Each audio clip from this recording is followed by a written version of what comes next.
Hi hello friends, welcome once again to brokens view. இந்த வீடியோவில் நம்ம எதை பற்றி பார்க்க போகிறோம்னா, இப்போது ரீசெண்டாக நிறைய கான்ட்ரவர்சி கிரியேட் பண்ண கோவிட்-19 வேக்சின், அதாவது கோவேக்சின் பற்றியும் பார்ப்போம். அதுக்கு முன்னாடி வேக்சின் டைப்ஸ் பார்ப்போம். வேக்சின் டைப்ஸ் அதாவது மருந்து ஊசியோட வகை என்னன்னு பார்த்தா தான் கோவேக்சின் பற்றி உங்களுக்கு அண்டர்ஸ்டாண்ட் ஆகும். அதுக்கு முன்னாடி நம்ம சேனலை இன்னும் சப்ஸ்கிரைப் பண்ணாதவங்க சப்ஸ்கிரைப் பண்ணிடுங்க, லைக் பண்ணுங்கள், இந்த வீடியோவை கண்டிப்பாக ஷேர் பண்ணுங்கள். வாங்க வீடியோக்குள்ளே போகலாம். வேக்சினோட 3 மேஜர் டைப்ஸ் என்னன்னு பார்ப்போம். Inactivated vaccine, live attenuated vaccine, viral vector vaccine. இது 3 தான் நம்ம ஹாஸ்பிட்டலில் நமக்கு போடப்படுற வேக்சின். சரி, இப்போ இந்த 3த்தையும் பற்றி டீட்டெயிலாக பார்க்கலாம் வாங்க. ஃபர்ஸ்ட் இன்ஆக்டிவேட்டட் வேக்சின்ஸ் அப்படின்னா என்னன்னு பார்க்கலாம். மோஸ்ட்லி வைரல் டிசீசஸை ட்ரீட் பண்ணுறதுக்கு இந்த இன்ஆக்டிவேட்டட் வேக்சின்ஸ் தான் யூஸ் பண்ணுவாங்க. அப்படி அந்த இன்ஆக்டிவேட்டட் வேக்சின்ஸில் அப்படி என்ன இருக்குன்னு கேட்டிங்கன்னா, ஒரிஜினல் டிசீஸ் காசிங் வைரஸ் இருக்குல்ல, அது கில் பண்ணியிருப்பாங்க, இல்லைனா இன்ஆக்டிவேட் பண்ணி அதை ரீகன்ஸ்ட்ரக்ட் பண்ணி அந்த வேக்சினில் வச்சுருப்பாங்க. நம்ம ஆல்ரெடி போட்டிருக்க போலியோ, இனிமேல் போட போகிற கோவேக்சின் எல்லாமே இன்ஆக்டிவேட்டட் வேக்சின் தான். ஒன்ஸ் நீங்கள் வேக்சினேஷன் போட்ட உடனே அதில் இருக்க இன்ஆக்டிவேட்டட் வைரஸ் உடம்புக்குள்ளே போன அப்புறம் நம்ம உடம்புல அதுக்கு அகெயின்ஸ்டாக இம்யூனோ ரெஸ்பான்ஸ் கிரியேட் பண்ணும். அடுத்து நம்ம பார்க்க போகிறது லைவ் அட்டனுவேட்டட் வேக்சின். இதுவும் சிமிலர் டு இன்ஆக்டிவேட்டட் வேக்சின் தான். என்ன, அதில் கில் ஆர் இன்ஆக்டிவ் பண்ணுவாங்க. இதில் வந்து கில்லும் பண்ண மாட்டாங்க, இன்ஆக்டிவும் பண்ண மாட்டாங்க. அதுக்கு பதிலாக ஒரிஜினல் வைரஸை வீக் பண்ணுவாங்க. வீக் பண்ணி வேக்சினில் போடுவாங்க. அடுத்து நம்ம பார்க்க போகிறது வைரல் வெக்டார் வேக்சின். இதில் ஒரிஜினல் வைரஸை ரீகன்ஸ்ட்ரக்ட் பண்ணி ஒரு சேஃப் வைரஸாக இதில் யூஸ் பண்ணுவாங்க. அதாவது இம்யூனோ ரெஸ்பான்ஸ் கிரியேட் பண்ணுறதுக்கு தேவையான ப்ரோட்டீன்ஸை அந்த சேஃப் வைரஸை வச்சு அதை டிரான்ஸ்மிட் பண்ணுறதுக்கு யூஸ் பண்ணுவாங்க. அந்த ப்ரோட்டீன்ஸை டிரான்ஸ்மிட் பண்ணுறதுக்கு அந்த சேஃப் வைரஸ் தான் ஒரு வெக்டார் ஹோஸ்ட் மாதிரி. இப்போ தான் ரொம்ப கான்ட்ரவர்சியல் டாபிக்குள்ளே என்ட்ரா வரும், அதாவது கோவேக்சின். இதில் என்னெல்லாம் இருக்குது, என்ன இன்க்ரீடியன்ட்ஸ் எல்லாமே பார்க்கலாம். இதோட PDF ஃபைலில் நான் கீழே டிஸ்கிரிப்ஷனில் லிங்க் தரேன், அதுலேயும் இருக்கும், அதையும் பாருங்கள். பாரத் பயோடெக் அப்படிங்கிற கம்பெனி தான், இந்தியன் கம்பெனி தான் கோவேக்சினை ப்ரொடியூஸ் பண்ணியிருக்காங்க. அதுவும் கோவிட்-19க்கு அகெயின்ஸ்டாக டெவலப் பண்ணியிருக்காங்க. இதில் எது பெரிய கான்ட்ரவர்சி அப்படின்னா, தேவையான அளவுக்கு, அதாவது வேக்சினோட எஃபிஷியன்சியை தெரிஞ்சுக்கிற அளவுக்கு தேவையான ஹியூமன் ட்ரையல்ஸ் வைக்கல. அதை வைக்கிறதுக்கான டைமும் நம்மக்கிட்ட இல்லை. ஸோ டேரெக்டாகவே இதை யூஸ் பண்ணுறதுக்கு அலோவ் பண்ணிட்டாங்க. கோவேக்சின் வந்து ஒரு 2 டோஸ் சீரீஸ். அதாவது நீங்கள் ஃபஸ்ட்டு டோஸ் எடுத்ததுக்கப்புறம் 4 வீக்ஸ் கழித்து அடுத்த டோஸ் எடுக்கணும். பாரத் பயோடெக் அதாவது கோவேக்சினை டெவலப் பண்ணவங்க அந்த வேக்சினேஷன் எடுத்ததுக்கு அப்புறம் வரக்கூடிய side effects, possible side effects என்னலாம் அப்படின்னு சொல்கிறாங்கன்னு பார்த்தீங்கன்னா, இன்ஜெக்ஷன் சைட் பெயின், அதாவது ஊசி போட்ட இடத்துல வலி வர்றது, அப்புறம் swelling, redness, itching. Redness, skin redness ஆகுறது, அதாவது இச்சிங் ஆனதுக்கப்புறம் ரெட் கலரில் ரேஷஸ் வரும்ல அந்த மாதிரி. அப்புறம் ஸ்வெல் ஆகுறது. டைரக்டர் பார்த்திபனோட டியூட் பார்த்துருப்பீங்க. அதாவது இன்ஜெக்ஷன் போட்ட அப்புறம் வேக்சினேஷன், அதாவது கோவேக்சின் வேக்சினேஷன் எடுத்துட்டதுக்கப்புறம் அவரோட ஃபேஸ் ஸ்வெல் ஆச்சு அப்படின்னு போட்டிருந்தாரு.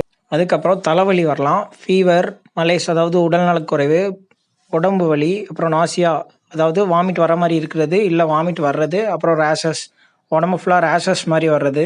அலர்ஜிக் ரியாக்ஷன், அதாவது ஒவ்வொருத்தவங்களோட பாடியை பொறுத்து அலர்ஜிக் ரியாக்ஷன் வந்து வேரி ஆகும். யாரெல்லாம் கோவேக்சின் போடலாம் போடக்கூடாது அப்படின்னு பார்க்கலாம். First 18 years and above age அவங்க எல்லாருமே கோவேக்சின் போட்டுக்கலாம்.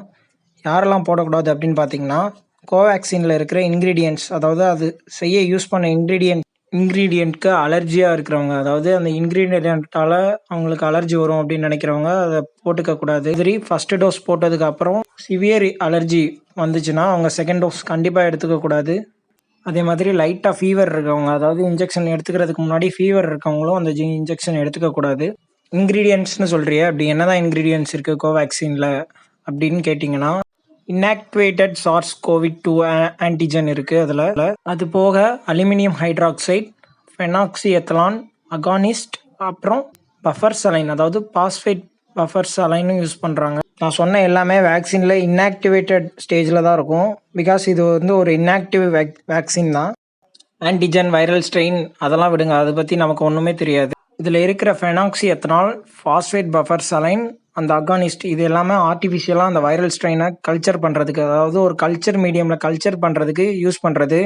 ஒவ்வொன்றுக்கும் ஒவ்வொரு யூசஸ் இருக்குது. pH மெயின்டைன் பண்ணுறது, வைரலாக ஒரு லிமிட்டுக்கு மேலே அதோட க்ரோத்தை இன்ஹிபிட் பண்ணுறது, இந்த மாதிரி நிறைய இருக்குது. பட் இதில் நம்ம ரொம்ப முக்கியமாக பார்க்க வேண்டியது அலுமினியம் ஹைட்ராக்சைடு.